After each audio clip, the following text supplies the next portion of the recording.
Британската полиција соопшти дека две лица, 66 годишен маж, идентификуван од два извора блиски до истрагата како Сергеј Скрипал и 33 годишна жена, биле пронајдени во несвесна состојба на клупа во Салсбери во Јужна Англија.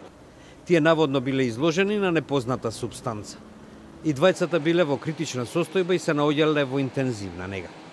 Помошник шефот на полицијата во Вилчир, Крейг Холден, наведе дека се отворени сите опции во врска со случајот. This has not been declared as a counter-terrorism incident, and we would urge people not to speculate.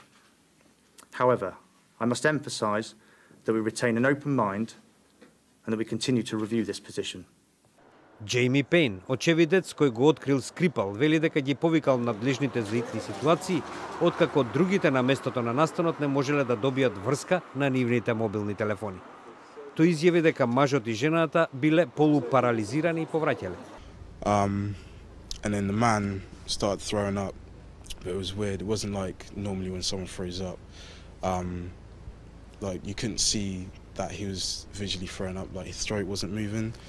Скрипал, кој некогаш беше полковник во руската воена разузнавачка служба, беше осуден за предавство на Русија во 2006 година, но беше разменет како дел од размената на шпиони во стилот на студената војна во 2010 година на аеродромот во Виена. Односите меѓу Британија и Русија се затегнати по убиството на поранешниот агент на КГБ Александар Литвиненко со радиоактивен полониум 210 во Лондон во 2006 година. За ова убиство британската истрага смета дека веројатно било одобрено од претседателот Владимир Путин.